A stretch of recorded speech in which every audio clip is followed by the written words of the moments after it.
What is up, YouTube world? I am Ashley D. Please make sure you like, comment, and subscribe. I'm also going to say allegedly before we get started, as well, so as none of these facts that I'm stating have been proven or is guaranteed to be the truth. So let's go into it. So, Lil Tim has been released from jail. We must ask ourselves this question. Why is Lil Tim released so all of a sudden? What is the point of that?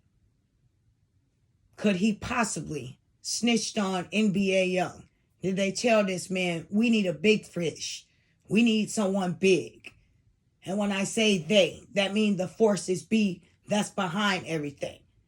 If you don't know, and one day I'll talk about that in one of my further videos, and that is allegedly as well, but there have been facts upon facts stating that there is a secret society that rules and controls the music industry as well as different aspects in our life.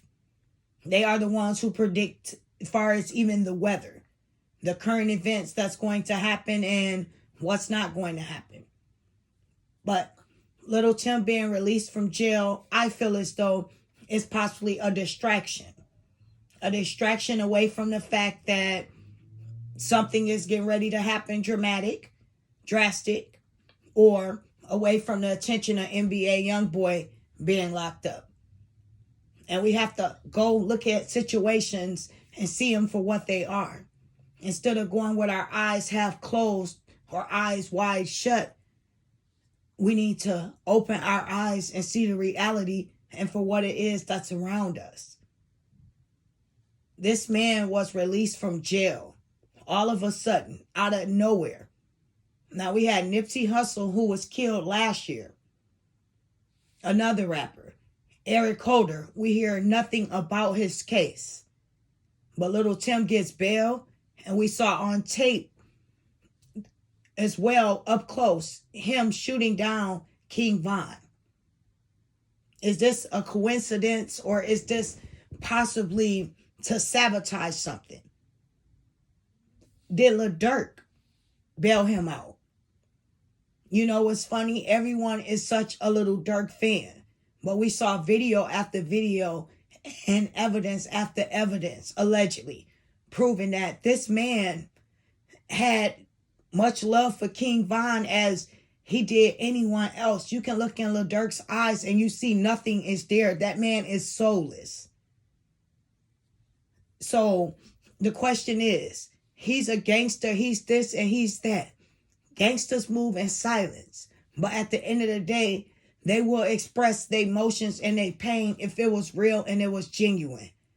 And the only emotions I've seen from Lil Durk since King Von passing is him recording a song and on top of that showing off his coat, flossing.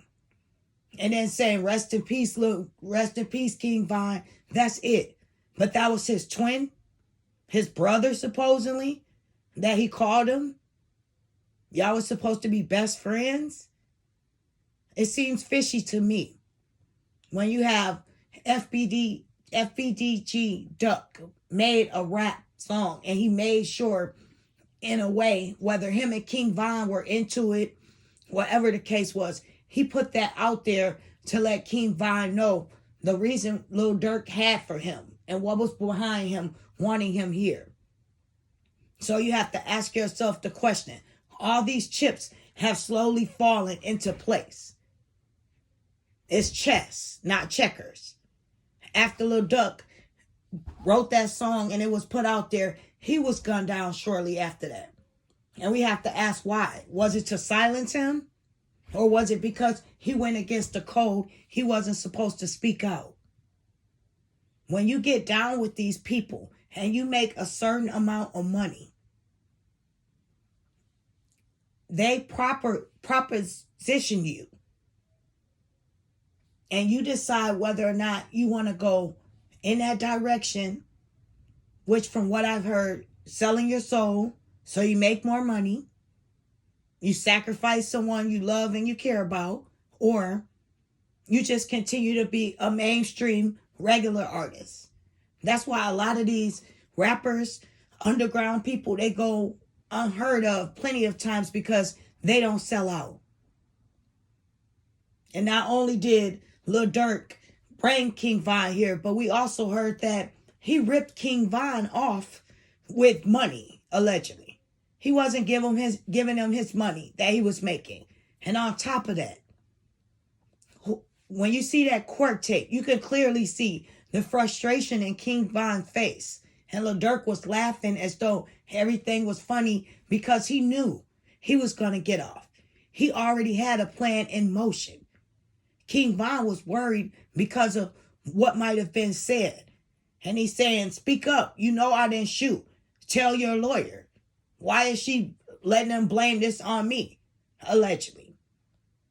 Lil Durk said, oh no, don't worry about it, bro. It's going to get taken care of. It's all good. Went out his way to reassure that man that everything was okay. And the messed up part is King Von didn't follow his gut, his intuition. Something held him back from truly, fully trusting Lil Durk. He knew in the back of his mind, he lived his Chicago life. He was too smart and too slick. He was fast on his feet. Even his manager, Snaketail, said that as well. So you mean to tell me, a man that's fast on his feet, fast on his thinking, alleged assassinator, someone who escaped being murdered several times, he moves all the way to Atlanta, and just like that, over one petty fight, someone getting the best of somebody, it could have got broken up. He could have jumped King Von. Anything. But they took this man's life over a fight. The day King Von finally decided to not shoot and put his dukes up, he lost his life. Just like that. So ask yourself this question. Is there some darker forces behind the meaning of Lil Tim being freed and Lil Durk liking that? His fans and OG and the crew and everyone, they're looking at it as though he's liking that because he's free now, he's going to get at him. Let's be real. Lil Durk's not going to get at him. Lil Durk would have got at Quando Rondo or anyone else from the crew. Lil Tim's mom, cousin, sister, anyone. At least we heard when Nipsey Hussle was killed, a few of Eric Holder's family members were killed. And I'm not saying that's a good thing, allegedly. I'm not saying that's okay to kill anyone. But my point is, if this man was such a gangster and he has so much love in his heart for this man, like he claims he does, we need to see things for what they are. He will show way more respect and appreciation for their friendship that we've seen. He's went silent. The video of him when they're saying King Von was shot on the live, his smile never changed. It wasn't a shock. It wasn't anything. He just a few seconds later got off. Let that been someone who didn't know. They would have been strolling through what happened where. Or better yet, they said before he got in the car, he heard King Von was shot. So he jumped in the car right away to be on his way to wherever it was he thought King Von was. So you telling me a guy go from the bowling alley or wherever they were and he get in a car and he hop right on live just to see all the comments. And usually some people, they like to go back. A lot of serial killers, Ted Bundy and a few more others, they like to go back and watch their work. Hide a few things around the house from the victim to see what they've done, a constant reminder. Maybe he just wanted to go on live to see that. So he can get his rocks off in some kind of way. He can feel good. My point is, he liked what Lil Tim being free, the sentence that was wrote about that. Okay? That's wrong, for one.